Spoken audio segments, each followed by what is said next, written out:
नमस्कार, जय हिंद, जय Bharat and welcome to deaf talks. हमारे साथ हैं Omkar ji. Thank you sir, पहले तो आपके समय के लिए और आपके आने वाले विश्लेषण के लिए। सुनने को मैं काफ़ी उतारू हूँ कि पहले तो आपका क्या ख़्याल है सर जो कल हुआ? एक हम सब राष्ट्रवादी जितने हैं सब थोड़े परेशान हैं इससे। सो आप बताइए सर, आप क्या कहते हैं? कल आपके हिसाब से क्या हुआ? जितना कुछ दिखाई देता है उतना होता नहीं है आदि जी, ये तो आप हम सब जानते हैं। यहाँ पर एक अमेरिका से आया हुआ लड़का बैठ गया जंतर मंतर पर, मक्खियां मारता रहा, मच्छर मारता रहा 20-25 दिन तक। कोई नहीं आया वहां पर। अचानक भीड़ उमड़ती है 19 जुलाई को, और 20 जुलाई को पहला तमाशा होता है। वो फोर्स को भी अपना निशाना बनाते हैं, वो पार्लियामेंट पर भी जाकर के चढ़ाई करने की कोशिश करते हैं। ये भीड़ आई कहाँ से अचानक? किसने भेजी थी? और ठीक 20 जुलाई जिस दिन मानसून सत्र शुरू हो रहा था, उसी दिन ये संसद तक मार्च निकालने का फैसला किसने कराया? क्यों कराया? और फोर्स को निशाना बनाया गया। आप सरकार को कटघरे में खड़ा करें, सरकार पर प्रेशर बनाएं, समझ में आता है। लेकिन किसी ने जानबूझ करके ये सब हरकतें कराई हैं। और वो कौन सी ताकतें हैं जो इनको फंड कर रही थी? रोजाना का 15 से 20 लाख रुपए का खर्चा था। भोजन के ट्रक भर करके आ रहे थे, और कहां कहां से वो ऑर्डर किए जा रहे थे। कनाडा से, कतर से, पता नहीं किन किन देशों से ऑर्डर हो रहे थे। और इसके साथ साथ ये भी बताया गया था उनको कि अगर कोई रोक टोक करे या आप पर कोई एक्शन करे तो फिर किन किन वकील साहिबान से आपको संपर्क करना है। यानी वकील भी पहले ही नियुक्त कर दिए गए थे। तो ये वो नहीं है जितना दिखाई दे रहा है।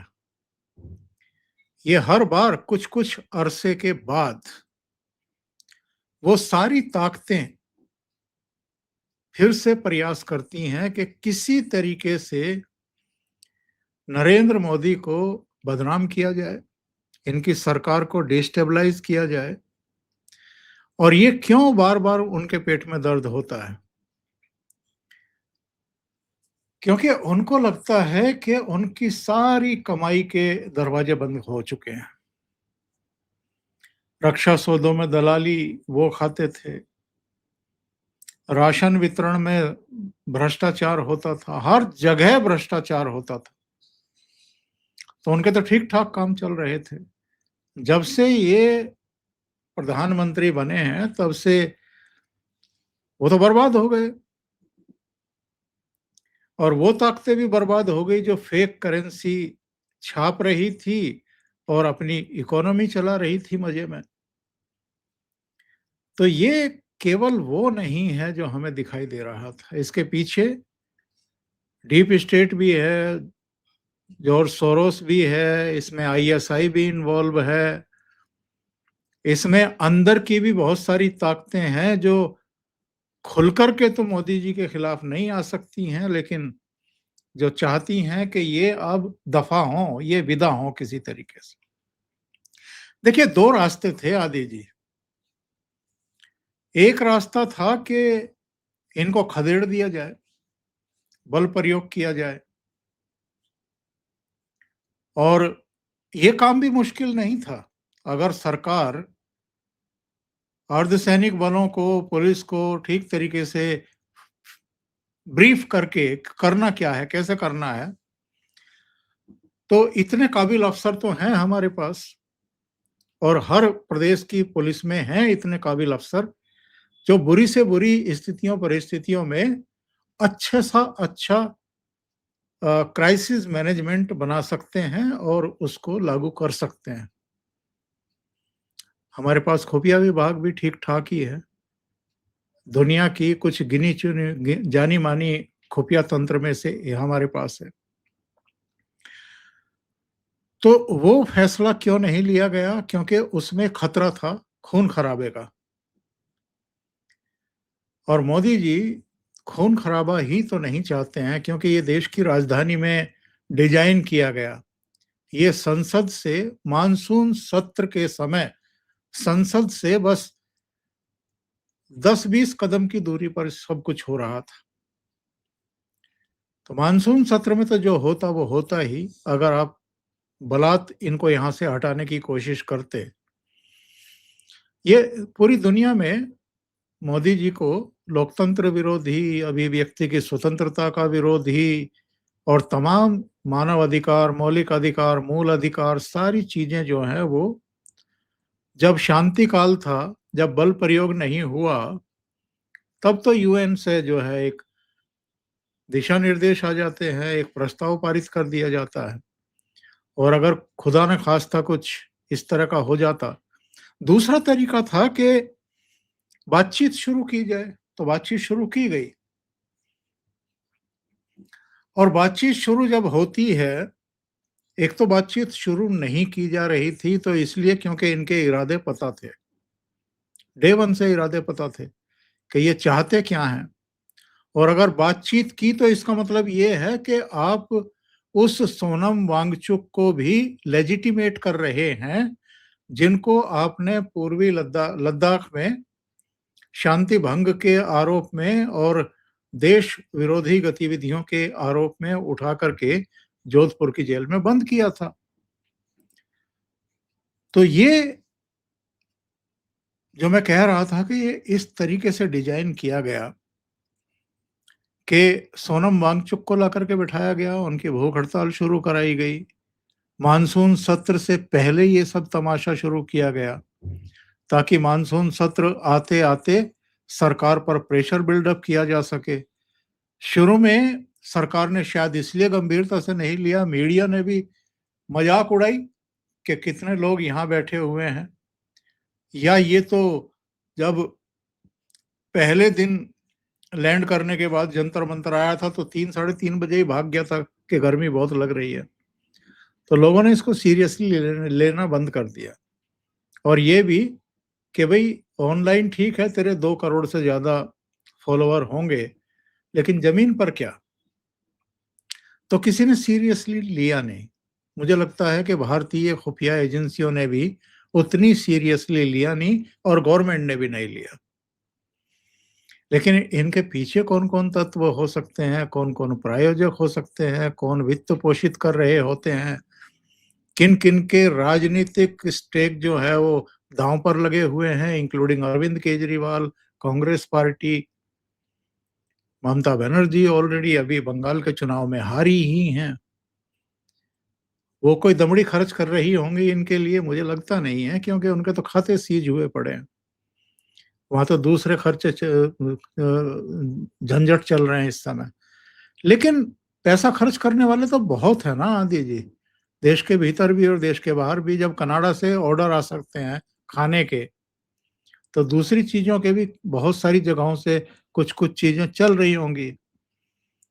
फॉरेन फंडिंग पर रोक लगाने के लिए एफसीआरए बिल भी आ रहा है, तो बहुत सारे वैसे ही किल से होंगे। और डीप स्टेट से लेकर के और अमेरिका तक के पेट में दर्द हो रहा है कि अब जितने हम ये सब जीव जंतुओं को सड़कों पर उतारते थे, हाय हुल्ला करवाते थे, वो बंद हो जाएगा। क्योंकि जब खाद पानी नहीं होगा तो पौधा तो अपने आप ही मुरझा जाएगा। तो बहुत सारे कारण थे जिनकी वजह से ये सब शुरू कराया गया था। जो दूसरा तरीका था वो सरकार ने अल्टीमेटली अपनाया। और फिलहाल इनको किसी तरीके से यहाँ से दफा किया जाए, क्योंकि 15 अगस्त अब दूर नहीं है, गणतंत्र दिवस दूर नहीं है। सितंबर में यहाँ ब्रिक्स देशों की समिट भी होने जा रही है। तो सरकार कोई रिस्क नहीं लेना चाहती थी। चलो मंत्री का इस्तीफा हो गया, बहुत बुरा लगता है अंदर से, गुस्सा भी आता है, लेकिन समझदारी किस चीज में थी, वो स्टेप मोदी सरकार ने लिया है। सर, आपने ये जो बोला है कि जीव जंतुओं को यहाँ पर इतने सारे हम खड़ा कर देते हैं, इसके अंदर तो कोई डाउट ही नहीं है। हमने हमने ये बार-बार होते हुए देखा है कि ये जीव जंतु यहाँ पर खड़े हो जाते हैं आके। और आप ये भी बोल रहे हो कि भई स हम लोगों ने तो बहुत सीरियसली इसके बारे में बात करी कि भई ये बाहर से है, ये है, वो है। कहीं न कहीं वो फीडबैक ऊपर पहुँचा नहीं है। बड़ा क्लियर है वो तो आपकी जो आप विश्लेषण दे रहे हो। तो इनको क्या बाद में पता चला कि साहब ये गड़बड़ है?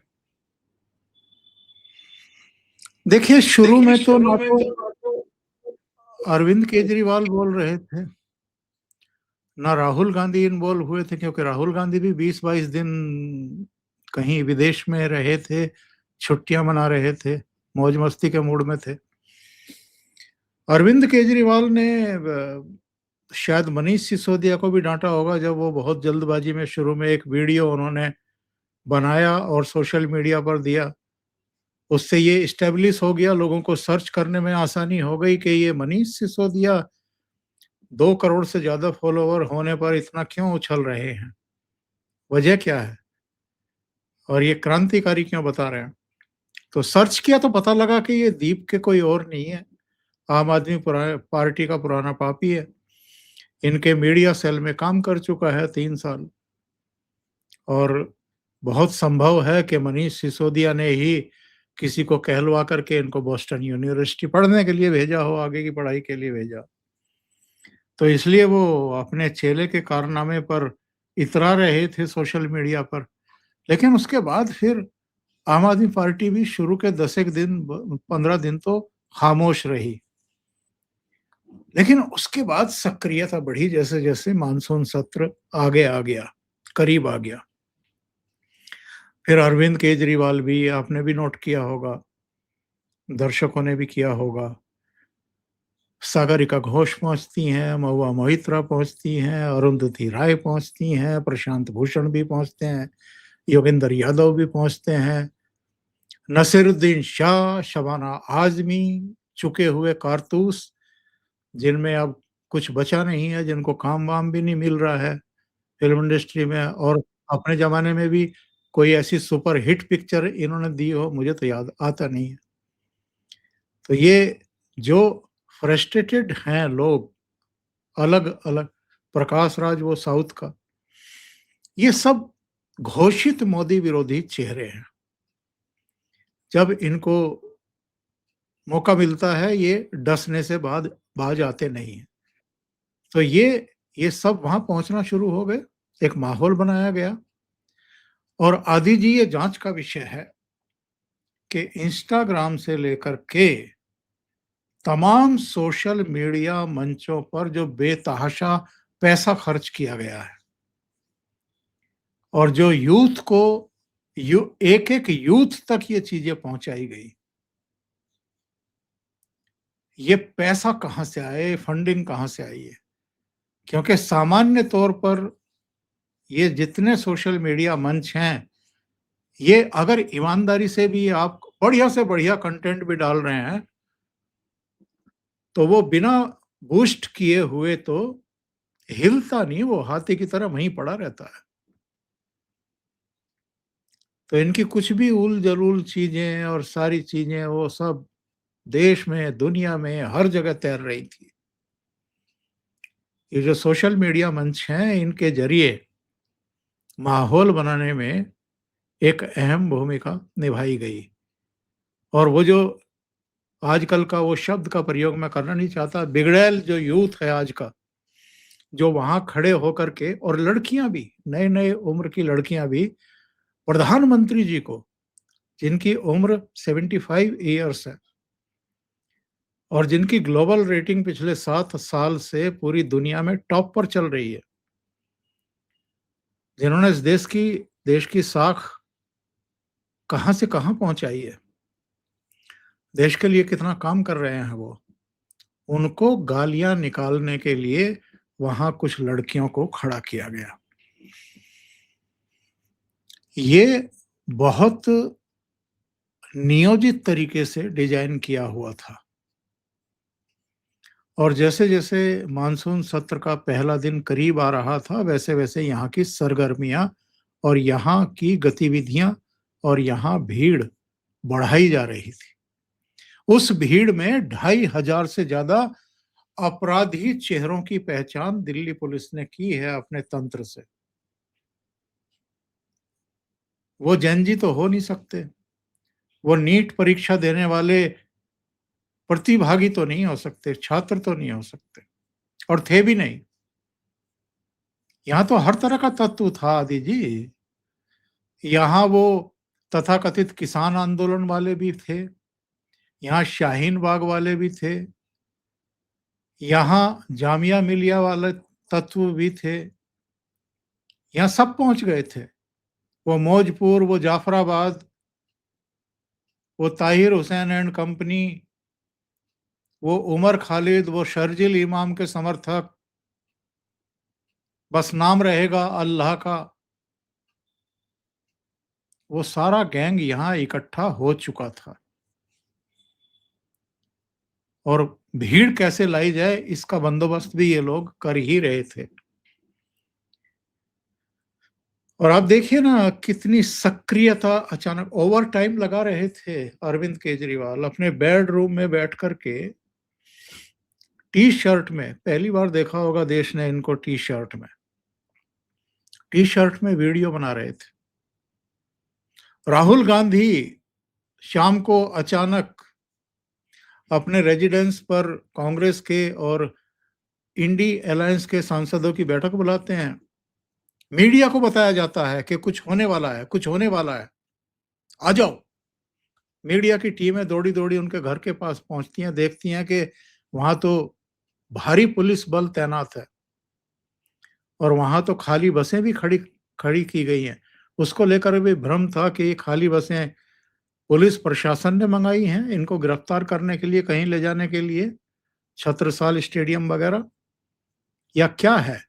बाद में पता लगा कि नहीं नहीं, वो तो राहुल गांधी ने ही मंगाई थी। तो उसमें पर्यटक बैठे, सारे सांसद। उसके बाद पता लगा कि ये लोग गांधी स्मृति जा रहे हैं।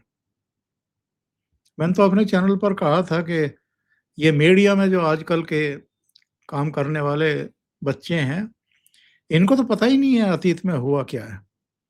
चलो अच्छा है कि ये गांधी स्मृति गए, गांधी शांति प्रतिष्ठान नहीं गए, क्योंकि 25 जून 1975 को रामलीला मैदान में इंदिरा गांधी के खिलाफ बहुत बड़ी रैली करने के बाद जयप्रकाश नारायण गांधी शांति प्रतिष्ठान में मच्छरदानी लगा करके सोए हुए थे। जब रात को 12 बजे के बाद इमरजेंसी लगने के बाद उनको वहां से उठाया गया और पुलिस उनको कहीं अज्ञात स्थान पर ले गई गिरफ्तार करके।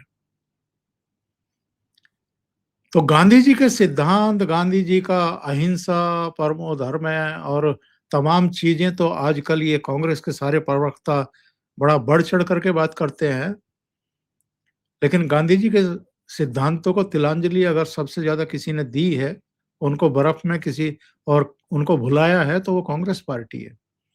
1975 में आपने क्या किया था इस देश पर? लोकतंत्र को खूंटी पर टांग दिया और मार्शल लॉ लगा करके सबको कुचला एक सिरे से। लेकिन आज ये तमाशा कर रहे हैं क्योंकि इनको लगता है कि जब तक नरेंद्र मोदी की छवि बर्बाद नहीं करोगे, जब तक यहाँ हिंसक तांडव नहीं कराओगे और देश भर में नहीं कराओगे, तब तक इस आदमी की लोकप्रियता कम नहीं हो सकती। क्योंकि लोकसभा चुनाव में तो थोड़ा सा डेंट पहुंचाया आपने, लेकिन उसके बाद जो 11 राज्यों के चुनाव हुए हैं, उन 11 में से 7 राज्यों में तो भारतीय जनता पार्टी और उनके सहयोगी दलों की सरकार बन गई और कांग्रेस की केवल एक जगह केरल में बन पाई, वो भी दूसरे दलों के साथ एक मोर्चा बनाने के वजह से। इंडिपेंडेंटली तो कांग्रेस को कहीं भी जीत नहीं मिल रही है। तो ये एक बहुत बड़ा षड्यंत्र था, एक और कोशिश थी एक ट्रैप बनाने की। तो मोदी जी को फैसला लेना था कि इनके अरमान, इनके मंसूबे, इनकी साजिशों को सफल किया जाए या विफल किया जाए और अभी चीजों को टाला जाए, ठंडा किया जाए, क्योंकि मानसून सत्र में उन्हें कई महत्वपूर्ण बिलों को पारित कराना है। तो आप ये बोल रहे हो बेसिकली कि भई जो आपका मेन पर्पस है उस पे फ़ोकस करो। अभी ये आपने गलती कर दी है, ठीक है, उसको ज़रा ब्रश ऑफ करो, झटका मारो, नीचे करो। पीछे से जो आपकी अभी एजेंसीज़ और ये सब चीज़ करेंगी वो करते रहो। इसको अभी नीचे निकालो, थोड़ी गाली पड़ेगी, ठीक है, खा लो। गलती हुई है तो गाली तो खानी पड़ेगी। गाली पड़ेगी, खाओ उसको एंड आगे चलो। या आप ये बोल रहे हैं सर? गलती ग गलती हुई है, मैं ऐसा मानता नहीं हूँ। देखिए, गवर्नमेंट के पास बहुत सारी सूचनाएँ होती हैं। वो हमारे आपके पास तो होती नहीं है, पब्लिक के पास तो होती नहीं है, समर्थकों के पास भी नहीं होती है। जो आँख मूंद करके उनको सपोर्ट करते हैं, उनको गुस्सा आना स्वाभाविक है ऐसे मौके पर, जब उनको पता लगे कि इनके प्रेशर की वजह से एक केंद्रीय मंत्री की बलि ले ली गई। और वो केंद्रीय मंत्री भी कौन? धर्मेंद्र प्रधान, जो संगठन में महत्वपूर्ण दायित्व निभाते रहे हैं, अलग-अलग राज्यों में चुनावी रणनीति बनाने और अपेक्षा के अनुसार परिणाम लाने में उनकी बहुत महत्वपूर्ण भूमिका रही है। इसके अलावा शिक्षा व्यवस्था में पाठ्यक्रम में सुधार के लिए भी वो बहुत मेहनत कर रहे हैं। अगर ऐसे मंत्री की बलि आप ले रहे हैं, तो देखिए लोगों का गुस्सा भी जायज़ है, मैं उसको नाजायज़ बिल्कुल भी नहीं मानता। पर हमें ये देखना पड़ेगा कि स्थितियाँ, परिस्थितियाँ क्या बन गई थी। चीज़ों को भाँपने में, समय से कार्रवाई करने में चूक हो सकती है। और मैं ये भी कहूँगा कि ये चूक बार-बार हो रही है, क्यों हो रही है? क्या कहीं ऊपर के लेवल पर कहीं भ्रम की स्थिति है? या मोदी जी का एक रहता है कि भई अगर कोई लोकतांत्रिक तरीके से, शांतिपूर्ण तरीके से आकर के कहीं बैठ रहा है, तो उनको धरने प्रदर्शन की करने दिए जाएँ। संविधान सबको अभिव्यक्ति की आज़ादी देता है, अपनी बात रखने की आज़ादी देता है। लेकिन अभी शायद ऐसा कोई तंत्र विकसित नहीं हुआ है कि शुरू में ये 20-25 दिन तो शांतिपूर्ण तरीके से चलेगा और बाद में अचानक जो है, वहाँ पर भीड़ उमड़ने लगेगी, अराजक तत्वों को उसमें शामिल कर दिया जाएगा, अपराधियों को भेज दिया जाएगा, बैग पैक लेकर के कमर के पीछे एक बैग, उसमें क्या-क्या भरा हुआ है, ईंट हैं, पत्थर हैं, विस्फोटक है, ऐसे तत्वों को वहाँ भेज दिया जाएगा और उसके बाद फिर सुरक्षा में लगे हुए जवानों के ऊपर अटैक करने शुरू कर दिए जाएँगे, बैरिकेड तोड़ दिए जाएँगे, संसद पर चढ़ाई करने की कोशिश होगी। तो इन षड्यंत्रों के बारे में वही जान सकता है जो जिसका दिमाग बहुत शातिर हो या जो साजिशें ही रचता रहता हो, दूसरे काम कोई कर ही ना रहा हो। तो इतना हुआ है वहाँ पर। सर अभी ज़रा पॉलिटिक्स पे बात करते हैं। पॉलिटिक्स में देखिए जो भी चीज़ होती है उसका जब आप विश्लेषण करें तो कुछ इस तरफ गिरता है, कुछ उस तरफ गिरता है। अगर आप देखें, एक चीज़ मैंने देखी और मैं यहाँ से शुरू करना चाहूँगा सर, समाजवादी पार्टी ने इसके अंदर काफ़ी फ़ोकस डाला, आपने बंदे भी भेजे, ये सब करा, वहाँ पर सारे उनके गुंडे-शुंडे दिख रहे थे। कल लेकिन अखिलेश बाबू के थोड़ी चेहरा-सा उतरा हुआ-सा था। तो ये आपको समाजवादी पार्टी के ऊपर और यूपी के जो पूरा जो आपका अभी चुनाव है, उसके ऊपर आपको ये इसका क्या प्रभाव दिखता है? क्योंकि भीम आर्मी भी वहीं के हैं, समाजवादी पार्टी भी वहीं की है और ऊपर से बैठे हैं वहाँ पर योगी बाबा। रत्ती भर फ़र्क नहीं पड़ेगा आदि जी, रत्ती भर फ़र्क नहीं पड़ेगा इन हरकतों का, रिवर्स होने वाला है। आप जितनी मोदी जी को गालियाँ निकालेंगे ना, उनका समर्थक मतदाता उतना ही एकजुट होगा। ये अतीत की सारी घटनाएँ बताती हैं। वो 13 महीने का जो तमाशा हुआ था और बाद में जब 5 राज्यों के चुनाव परिणाम आए और उत्तर प्रदेश में फिर से योगी आदित्यनाथ मुख्यमंत्री बन गए निरंतरता में। तो योगेंद्र यादव ने क्या कहा था एक इंटरव्यू में? उन्होंने कहा था जी हमने तो पिच तैयार कर दी थी, हैवी रोड रोलर भी ले लिए थे। अब अखिलेश यादव को अगर बैटिंग नहीं आती है, फील्डिंग और बॉलिंग नहीं आती है, तो इसमें हम क्या कर सकते हैं? हम तो वहां जाकर के बैटिंग, बॉलिंग और फील्डिंग कर नहीं सकते थे। हमने अपना काम कर दिया था। और उसका बेनिफिशियरी कौन रहा था? क्योंकि पहले भी 4 सरकारें थी, 4 राज्यों में सरकारें थी भारतीय जनता पार्टी की, उन चारों में भारतीय जनता पार्टी रिपीट हो गई। इसका मतलब कि उस पूरे तमाशे का, 13 महीने के तमाशे का बीजेपी की सेहत पर तो कोई फ़र्क नहीं पड़ा। तो फ़र्क किसकी सेहत पे पड़ा? कांग्रेस की। पंजाब से उनकी सरकार चली गई और वहाँ सर-जी आ गए। अरविंद केजरीवाल की, आम आदमी पार्टी की प्रचंड बहुमत से 117 विधानसभा सीटें हैं, 92 सीटें लेकर के ये लोग सत्ता में आ गए। तो भारतीय जनता पार्टी का जो समर्थक है, जो मतदाता है, वो तो पूरी तरह एकजुट हो जाता है जब नरेंद्र मोदी के खिलाफ इस तरह की साजिशें किसी भी तरफ से रची जाती हैं और उनको जमीन पर उतारने की कोशिश होती है।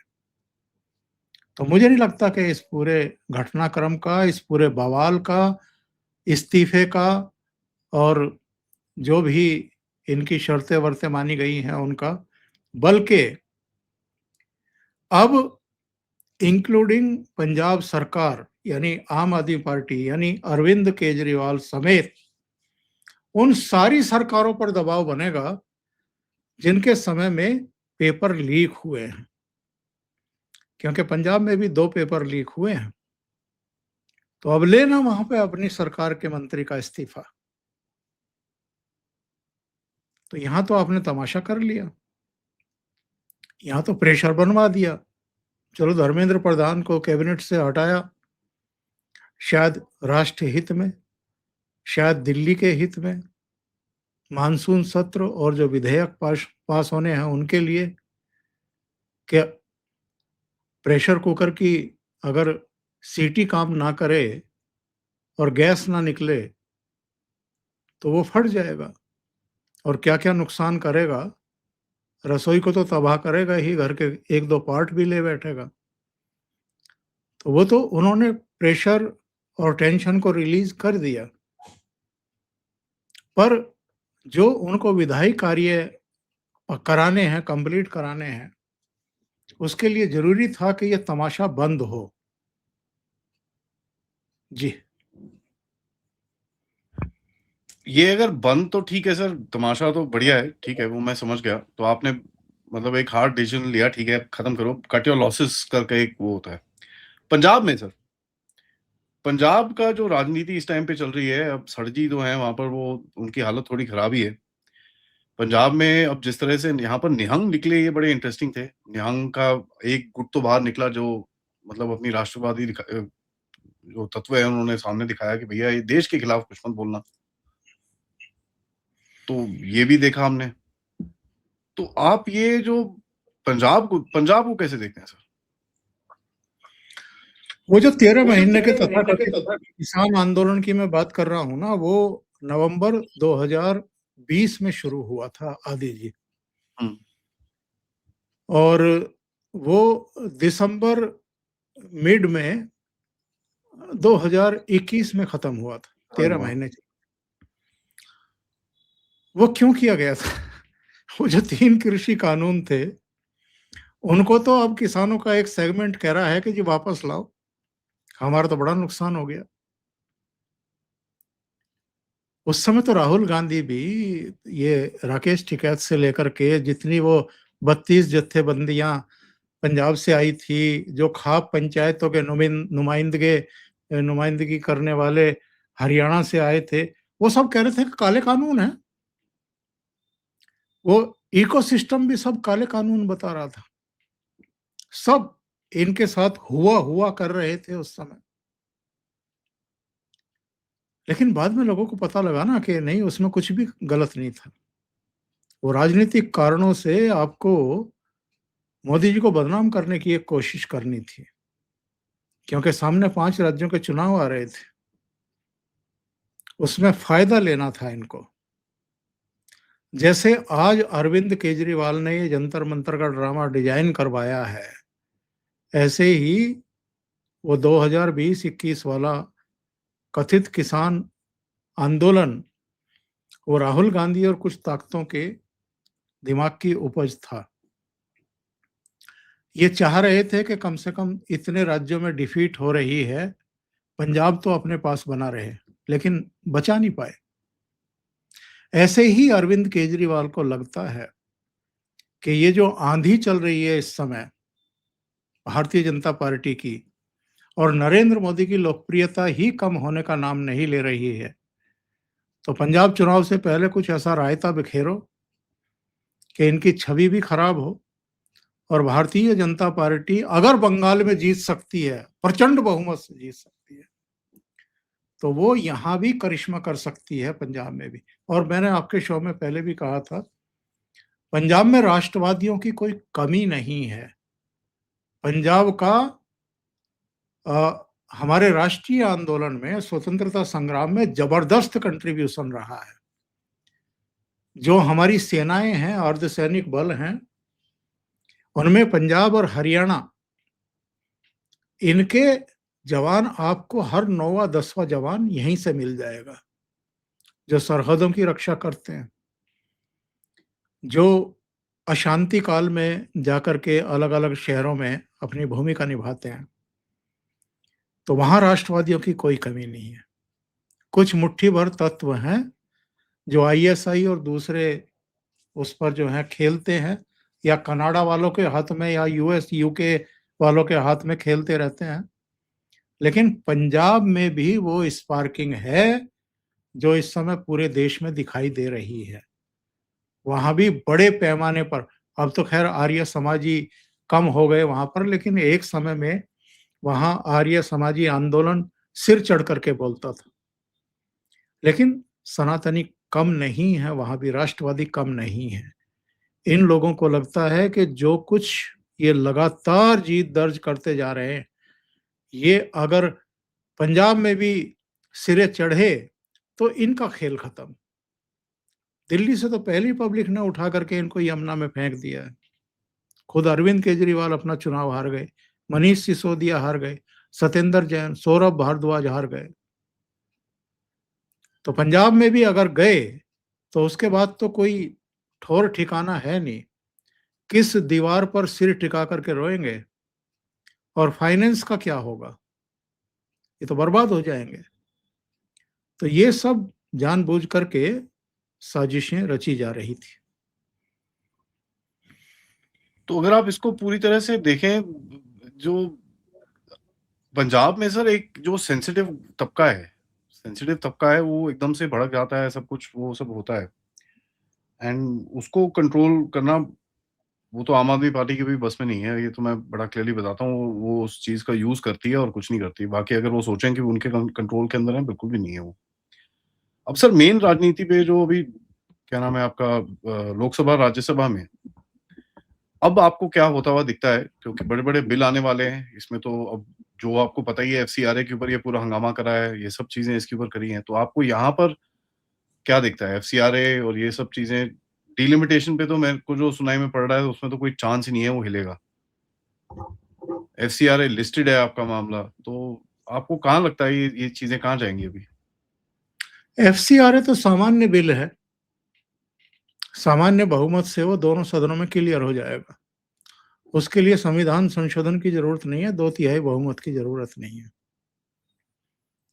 अभी जिनके लिए 2/3 बहुमत की जरूरत है, उनको लिस्टेड ही नहीं किया गया है, उसको बिजनेस में ही नहीं रखा गया है अभी। और एक और महत्वपूर्ण बिल जिसको लिस्टेड नहीं किया गया है, वो है one nation one election.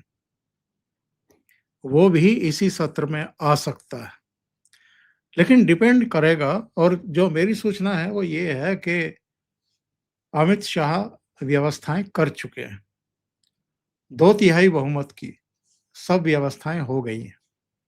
TMC टूट चुकी है, उद्धव ठाकरे की पार्टी टूट चुकी है, आम आदमी पार्टी के 7 सांसद राज्यसभा के टूट करके इधर आ चुके हैं। शरद पवार ने कह दिया है कि हम सहयोग करेंगे। एम.के. स्टालिन ने भी संकेत दे दिए हैं। तो मुझे लगता है कि जिस दिन मोदी सरकार ये आश्वस्त हो जाएगी कि अब 2/3 बहुमत का इंतजाम हो गया है और कुछ दल, जैसे अतीत में एक बार मुलायम सिंह यादव ने खिलाफ बोला एक बिल के, लेकिन बाद में वॉकआउट किया और बिल पास हो गया 2/3 बहुमत वाला। तो जब कुछ दलों को इसके लिए तैयार कर लिया जाएगा, तो वो ले आएगी सरकार, पारित करा लेगी। मेरा सवाल ये है सर, आपने ठीक है प्रेशर वैशर डाल के एक मिनिस्टर को रिजाइन तो करा लिया, बट उससे कोई पॉलिटिकल रियलिटी चेंज होती है सर? रत्ती भर नहीं, मैंने कहा है ना कि रत्ती भर भी नहीं, बल्कि इनके समर्थक और यूनाइटेड हुए हैं, क्योंकि सारी चीजें बर्दाश्त हो सकती हैं।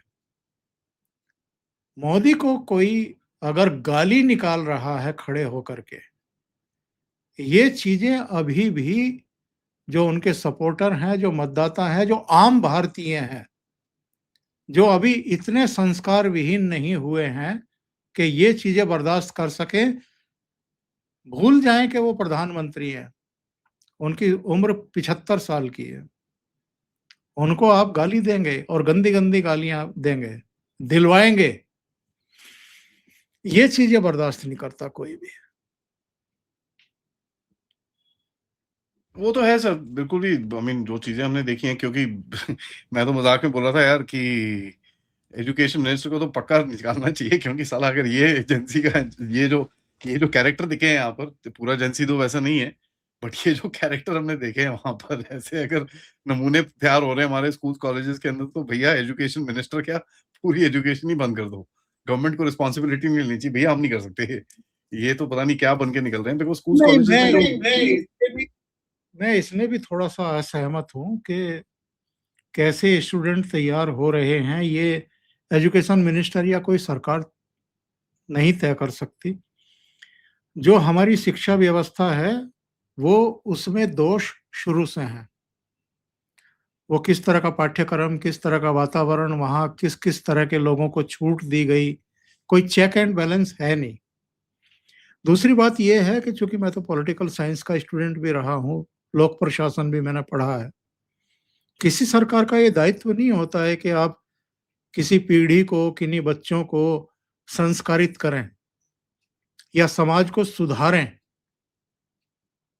बेहतर समाज का निर्माण समाज के भीतर से होता है और पहला दायित्व जो है वो माता-पिता का होता है कि वो अपने बच्चों को संस्कार दें। दूसरा दायित्व गुरुओं का होता है जो शुरू में उनको पढ़ाना-लिखाना शुरू करते हैं। ये दोनों संस्थाएँ यानी माता-पिता भी और गुरु भी, किसी के पास समय नहीं है आदि जी आज की तारीख में। माँ-बाप पैसा कमाने में लगे हुए हैं, बच्चा कहाँ जा रहा है, कहाँ बैठ रहा है, किस तरह की गतिविधियों में शामिल है, किन चीज़ों का सेवन कर रहा है, कितनी देर रात को लौट रहा है, कोई चेक नहीं है, कोई पूछता नहीं है। या तो डर रहे हैं या बिना मतलब कि वो सिरदर्दी लेने को ही तैयार नहीं। तो जो दायित्व है वो तो परिवार का है, माता-पिता का है, गुरुओं का है कि वो संस्कारित करें। और ये बेसिक चीज़ें हैं। राष्ट्र के प्रति आपका दायित्व क्या है, परिवार के प्रति, समाज के प्रति आपका दायित्व है, ये सरकार नहीं सिखा सकती। सरकार का काम दूसरा है, वो सरकार कर रही है। वो काम अगर सरकार ना करे तो उसका कान पकड़ो, कि हमने आपको इसलिए चुना था। तो ये जो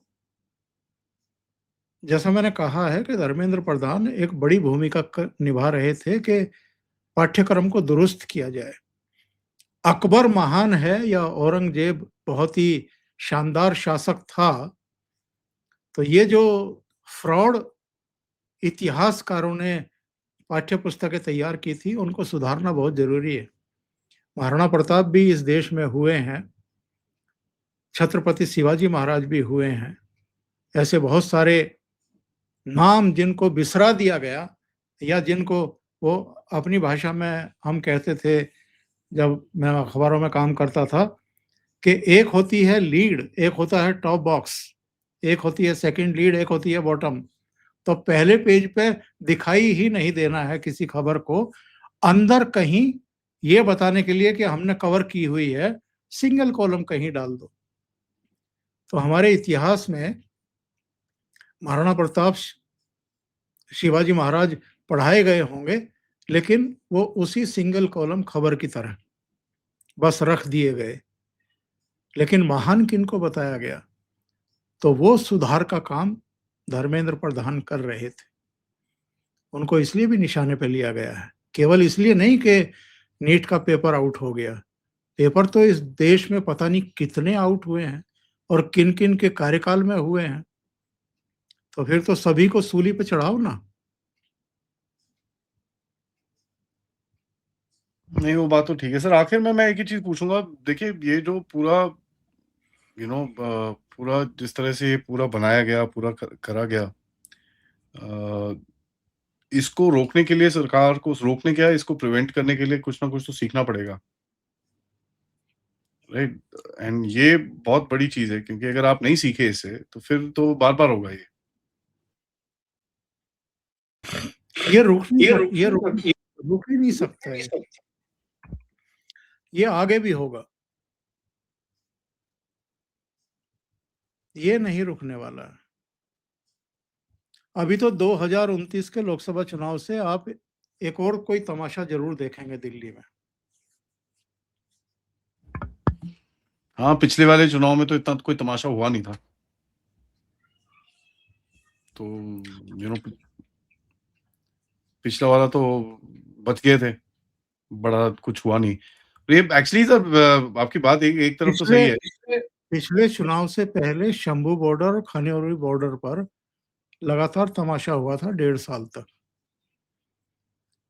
वो भी एक कोशिश थी कि किसी तरीके से कन्फ्रंटेशन हो जाए, 10-20 लोग मर जाएं। उस समय के वीडियो उठा के देखो ना आदि जी। एक वो सरदार जी थे, बड़े बुजुर्ग से, उनका नाम मैं भूल गया हूँ। उनका वीडियो वायरल हुआ था जिसमें वो कह रहे थे, ओ मंदिर के चलते मोदी जी की लोकप्रियता बहुत ऊपर चली गई है, टाइम माड़ा है और ये काम करना है। यानी मोदी जी की जो लोकप्रियता ऊपर चली गई है, उसे नीचे लाना है। तो ये साजिशें हर चुनाव से पहले कुछ ना कुछ रची जाती है, डिजाइन किए जाते हैं और पैसे लगाने वाले हैं अब।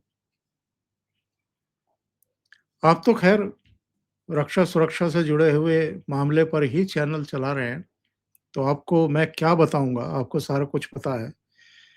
देखिए, अलग-अलग तरीके से देश को डिस्टर्ब करने की कोशिशें हुई हैं। पाकिस्तान अब सीधे युद्ध लड़ने की तो हिम्मत कर नहीं सकता है। तो 80 के दशक के उत्तरार्ध में उसने इस्लामिक आतंकवाद को पनपाया, वित्त पोषित किया, ट्रेनिंग की, दी, आतंकवादी सरगना वहाँ बैठे, उनको सारी सुविधाएँ दी गई। फिर आतंकवाद धीरे-धीरे जो है वो यहाँ निर्दोषों का खून बहा रहा था, क्योंकि वहाँ की सेना तो मुकाबला नहीं कर सकती, तो उनको भेजा गया। अब हम देख रहे हैं कि मोटा भाई ने, नरेंद्र मोदी ने और राजनाथ सिंह और दूसरे तमाम लोगों ने मिलकर के सबने ये संकल्प व्यक्त किया कि हम ये खेल बंद करेंगे, प्रॉक्सी वार खत्म करेंगे। तो आतंकवाद को मिनिमाइज कर दिया, नक्सलवाद को मिनिमाइज कर दिया, अलगाववादी भी अब चुप करके बैठे हुए हैं। जो फॉरेन फंडिंग थी, उसके भी तार काटे गए हैं। तो अब दूसरे तरीके से, चूंकि सोशल मीडिया का जमाना है, तो दूसरे टूल के इस्तेमाल किए जा रहे हैं और घर के भीतर ही एक अलग तरह के बॉम्ब तैयार किए जा रहे हैं, जो समय समय पर फटते रहते हैं, कभी यहाँ कभी वहाँ कभी। नहीं, वो बात तो है सर। थैंक यू सर आपके समय के लिए, क्योंकि बड़ा यू नो बड़ा ज़बरदस्त सा समय है, बड़ा इम्पोर्टेंट सी चीज़ें चल रही हैं हमारे देश के अंदर, तो इसके ऊपर हमारी नज़र तो पूरी होनी चाहिए। बट थैंक यू आपके समय के लिए और आपके विश्लेषण के लिए। सबसे रिक्वेस्ट है वीडियो को लाइक करिए, सर के चैनल को और हमारे चैनल को सब्सक्राइब और सपोर्ट ज़रूर करते रहिएगा। हम अपनी पूरी कोशिश करेंगे आपके साथ जो भी चीज़ें चल रही हैं वो आपके सामने रखें। नमस्कार, जय हिंद, जय भारत। जय हिंद।